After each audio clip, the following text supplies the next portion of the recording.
Il y a quelques années, alors que j'étais encore étudiant, j'ai décidé de faire l'argent ma priorité. J'ai toujours eu peur de manquer et en même temps, j'ai toujours voulu être libre. Donc j'ai compris que l'argent, eh bien, ça serait un moyen pour moi d'atteindre ce désir et en même temps combler cette peur. Alors quand j'étais en classe prépa et avec un rythme de 14 heures de taf par jour, que ce soit de cours, de révision, de colle, pendant ces 2 étés-là, j'ai quand même décidé de prendre un taf saisonnier. Et mon objectif, c'était d'atteindre les 20 000 euros de patrimoine. Alors majoritairement d'épargne de côté, mais aussi commencer à investir. Du coup, j'ai bossé la nuit, j'ai bossé les week-ends, j'ai bossé les jours fériés, j'ai bossé à Noël, j'ai bossé le jour de l'an, j'ai bossé à la Saint-Sylvestre, etc. Et tu sais quoi, j'y suis arrivé progressivement en plus de l'argent que j'avais économisé au préalable. Et je peux dire que le jour où j'ai réussi à atteindre cette barre des 20 000 euros, il y a beaucoup de choses qui ont changé. Pas seulement juste dans les chiffres, mais aussi dans ma tête, dans mes choix et dans mes objectifs. Et dans cette vidéo, je te montre pourquoi toi aussi, tes 20 000 premiers euros vont tout changer, que ce soit psychologiquement et mathématiquement, et comment y arriver plus vite si tu y es pas encore. À la fin de cette vidéo, tu vas repartir avec un cadre simple, des exemples concrets et un plan activable dès aujourd'hui. Si tu es nouveau sur cette chaîne, eh bien je m'appelle Baptiste, j'investis en bourse depuis 2018 sur le PEA, sur le compte titre ordinaire, etc., en crypto, et j'ai atteint un patrimoine net en ce moment de plus de 200 000 euros et j'ai plus de 120 000 euros d'investis dans des actions, dans des ETF et dans des fonds en bourse. Bien évidemment, j'ai commencé de 0 et sur cette chaîne, je te partage mon parcours d'investisseur, mes doutes, mes expériences, mes boulettes, mes leçons pour faire en sorte de promouvoir l'éducation financière en France. Bon allez, on y va.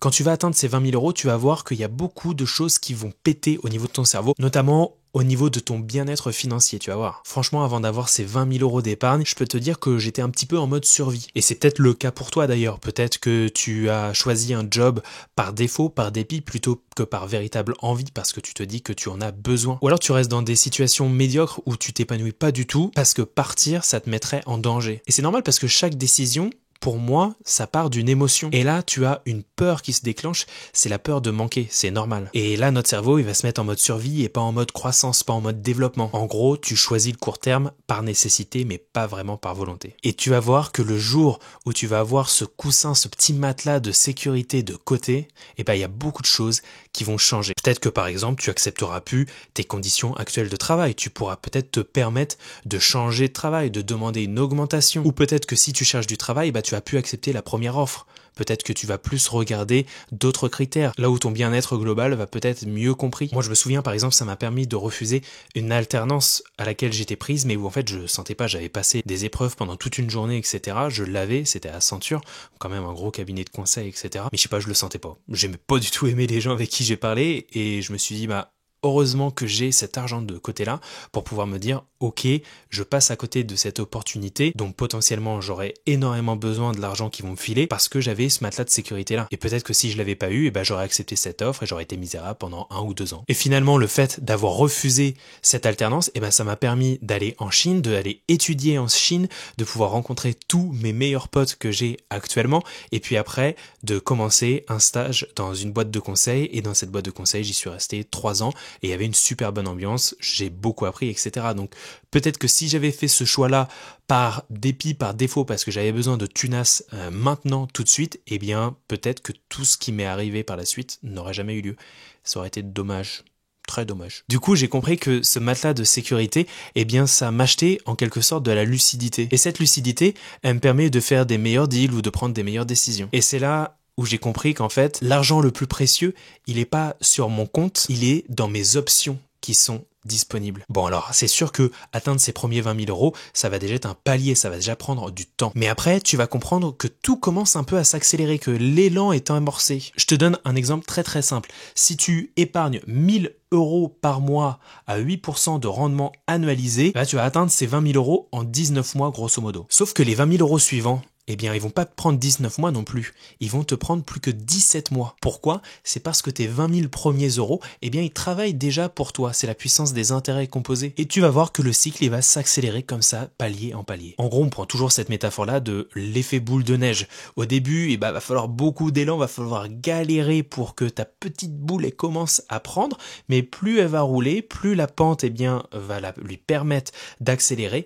Eh bien là, les effets vont être multipliés, puis après, tu n'as plus besoin de donner d'efforts, tu as juste besoin d'attendre et de la regarder s'envoler, s'envoler. Alors elle s'envole pas, elle dégringole plutôt. Et c'est à partir de ce moment-là que tes rendements deviennent un peu utiles. Alors ok, ça va pas être aussi puissant que 100 000 ou 200 000 euros, mais c'est à partir de ce moment-là où tu commences à piger le truc et tu fais « Ah ouais, ça commence à être intéressant ». En tout cas, moi, personnellement, c'est à ce moment-là où je pense que le trigger s'est effectué. C'est là où tu vois que tu ajoutes plus seulement du capital, mais que tes rendements ajoutent des rendements, etc. Par exemple, tu vois 20 000 euros à 8% de rendement annualisé, c'est 1 600 euros d'intérêt qui se réinvestissent. Toujours la même chose, mais avec 100 000 euros, c'est maintenant 8 000 euros par an qui se réinvestissent. Et avec 400 000 euros, et ben là, ça va être 32 000 euros par an, soit 2 666 euros par mois. Donc c'est quand même pas mal. Donc tu vois qu'en soi, c'est la même stratégie, c'est le même toit, c'est le même temps, mais c'est seulement l'échelle qui change. Et bien évidemment, cette échelle, elle va changer la sensation de vitesse. On a tous entendu le mythe de quand t'es riche, on t'ouvre des portes secrètes d'investissement, gna gna gna gna gna. Sauf que la réalité, c'est que tout peut rester très simple. Ce qui change, ça va juste être les montants. T'investis 1000 et ça monte 10%, t'as fait 100. T'investis 20 000 et ça monte aussi de 10%, là t'as 2000. Ça fait quand même une belle différence, alors qu'en soi, c'est le même pourcentage. Même idée, même risque, même période, mais des montants complètement différents. Et tu vois, à partir de 20 000, je trouve que ça commence à percuter. Non? Non? Mais l'impact, il a rien à voir. C'est pour ça que je trouve que péter le cap des 20 000, eh bien, ça nous change un biais psychologique, ça nous change quelque chose au niveau de notre psychologie, parce que là, les pourcentages commencent à compter. Et quand tu vois 1 600 euros d'intérêt qui commencent à tomber comme ça, alors que t'as rien fait, en claquant juste des doigts, grosso modo, eh ben, tu changes ton rapport au temps. Tu comprends que travailler une seule fois, c'est-à-dire gagner de l'argent, et faire travailler cet argent, eh ben, c'est un autre métier. Bon, maintenant, arriver à 20 000 euros, c'est pas juste avoir de l'argent. Ça demande surtout de devenir la personne qui va y arriver. La vraie victoire là-dedans, je trouve que c'est la discipline. Et ça, c'est inestimable pour moi. Parce que tu vas avoir prouvé plein de trucs. Tu vas avoir dit non à la gratification immédiate, à ce besoin de dire « Ok, je veux ce truc-là tout de suite maintenant ». Ah non, attends, je suis sur mon objectif, les premiers 20 000, etc. Peut-être que je peux différer cette gratification. C'est dire non à court terme pour un oui à long terme. C'est que tu vas quand même suivre le plan même si t'es plus trop motivé à un moment et que ton enthousiasme y retombe. Tu vas également automatiser parce que tu sais que ta simple volonté, eh ben, ça peut être un facteur limitant et parfois peut-être que tu vas avoir tendance à te dire oh non, je vais pas investir ou je vais pas économiser, je verrai ça le mois prochain et puis voilà. Non, tu te tiens, tu t'y fies et tu automatises. Et je pense que ce changement d'identité, il va changer tout pour la suite parce que tu vas t'être mis dans un autre mindset, pas celui qui va cramer tout son pognon comme ça pour de la gratification immédiate ou qui veut flamber ou qui veut montrer aux autres que ouais regarde ma nouvelle bagnole etc que j'ai acheté en leasing à crédit et que je peux même pas changer le pneu si jamais ça claque. Non, là tu vas vraiment amorcer ce changement d'esprit et ce changement d'esprit il va être utile pour les 20 000 mais pour les 30, 50, 100, 200 000 et le million. Le million Non mais tu comprends la logique. En gros, tu pars plus de zéro, tu pars de toi, mais en version disciplinée. Et pourquoi j'insiste là-dessus? C'est parce que moi aussi, j'étais le premier. Moi, je me disais, ouais, allez, j'investis ce mois-ci. Oh, puis, je verrai, parce que là, c'est peut-être un petit peu trop haut. Ou, oh, je sais pas, là, il y a des problèmes en France. On n'a plus de gouvernement. Peut-être que je vais attendre le mois prochain, etc. Non. Tu automatises, tu simplifies et tu te fies à ton plan. Tu te payes en premier, etc. Comme ça, tu sais que t'as pas de problème. Ça part directement le premier du mois quand t'as reçu ton salaire. Hop, tu y penses plus. Virement automatique, immédiat. Et tu vas répéter ça tous les mois. Tout simplement. Bon, alors je sais ce que tu te dis. Tu te dis, mais c'est bien gentil, Baptiste, ferme ta... Mais moi, j'y suis pas à ces 20 000. Donc qu'est-ce que je fais? Comment je fais, moi? Eh ben, je vais vous le dire.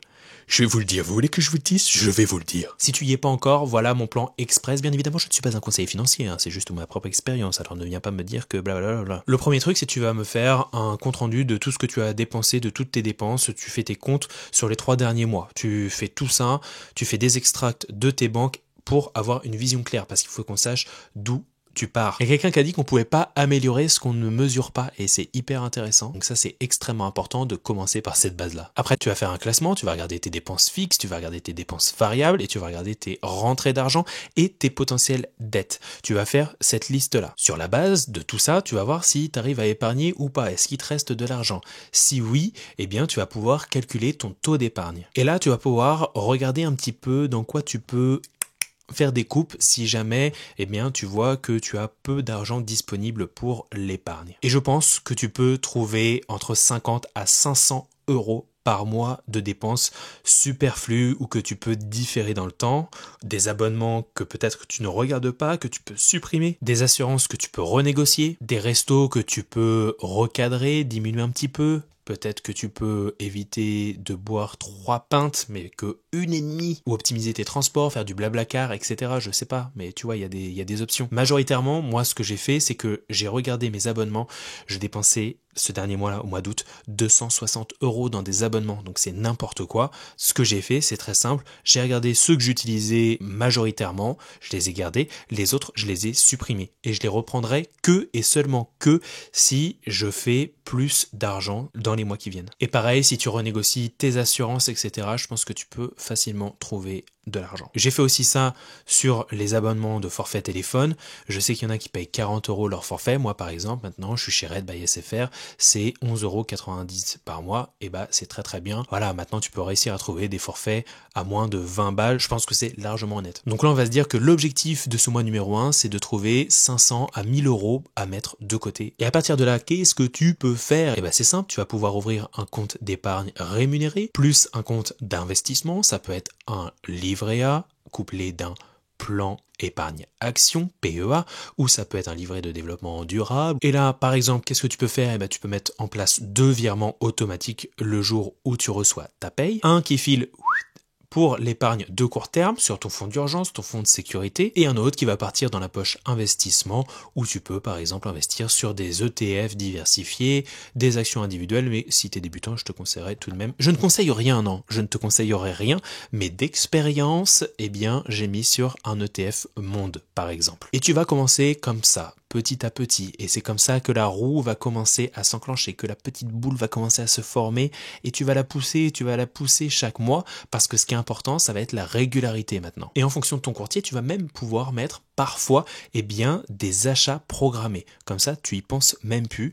Virement automatique de ton compte vers le compte d'investissement qui va venir automatiquement investir chaque mois dans ce que tu auras défini et la boucle est bouclée. Voilà. Parce que rappelle-toi d'une chose, c'est que ta volonté, elle change, mais l'automatisation, elle change pas tant que tu la changes pas. Donc ne la change pas. Et tout ça, c'est moins de friction et plus d'exécution. Bien évidemment, tout ça, c'est des exemples que je te donne.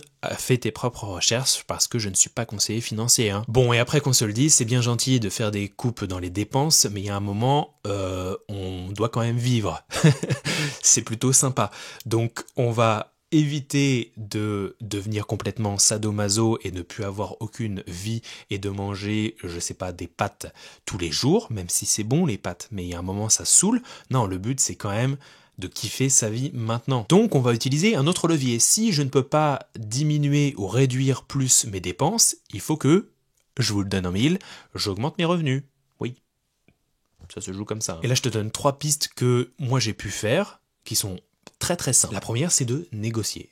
On négocie quoi? On négocie une augmentation de salaire, tout simplement. Alors bien évidemment, c'est à condition que tu sois bon dans ton travail. Parce que si t'es mauvais, que t'as pas atteint tes objectifs, je vois pas pourquoi l'entreprise te donnerait les moyens de pouvoir assouvir ton plan d'avoir les 20 000 balles alors que tu es une buse au taf. Non, mais c'est si tu fais un travail de qualité, si tu apportes une véritable plus-value, de la valeur à l'entreprise, à ta boss, à tes boss, etc. Là, tu demandes une négociation, tu négocies ton salaire, tu demandes une augmentation, et théoriquement, ça ne devrait pas poser de problème. Et n'oublie pas que oui, mais je ne peux demander d'augmentation de salaire que tous les ans au moment de mes évaluations annuelles, nanana. Non, pas du tout. Ça, c'est ce qu'on te dit, mais entre ce qu'on te dit et la réalité, c'est différent. Moi, je peux te le dire. On me l'a souvent dit. Oui, mais c'est pas dans les accords de la politique, de l'entreprise, etc. Si on teste pas, au pire, on me dit non. Mais au pire, on me dit oui. Donc ça coûte rien de demander et de venir par contre avec un plan béton. Et n'oublie pas qu'il y a aussi d'autres éléments à négocier que ton propre salaire. Tu peux négocier plein d'autres trucs. Je te laisse chercher, tu demanderas à ChatGPT. Il y a plein de trucs que tu peux négocier. Ou alors, si on te dit niet, si ça ne fonctionne pas, ou si tu n'es pas dans ce cas-là, eh bien, tu peux changer de travail. Et là, tu vas pouvoir prendre une augmentation de salaire, par exemple, de 10, 15, 20, 30, le sky is the limit. Donc, tu peux prendre des augmentations de salaire. Moi, par exemple, c'est ce que j'ai fait. J'ai quitté mon cabinet de conseil il y a quelques années parce qu'ils m'ont pas filé l'augmentation que j'avais demandé. Et vu que c'était moi qui ramenais mon client, qui faisait mes prestations commerciales, qui facturait, qui faisait le taf, et donc c'est simple, j'ai rejoint l'entreprise cliente directement. Et là, j'ai pris une belle culbute. Et puis à côté, tu as ce qu'on appelle les side business, et tu vas choisir une compétence monétisable, et tu vas proposer une offre simple à tes potentiels clients et prospects. Alors bien évidemment, je sais que tu vas avoir plein d'objections quand tu vas entendre ce que je t'ai dit, mais essaye d'être un bon sceptique, j'aime beaucoup ce terme-là.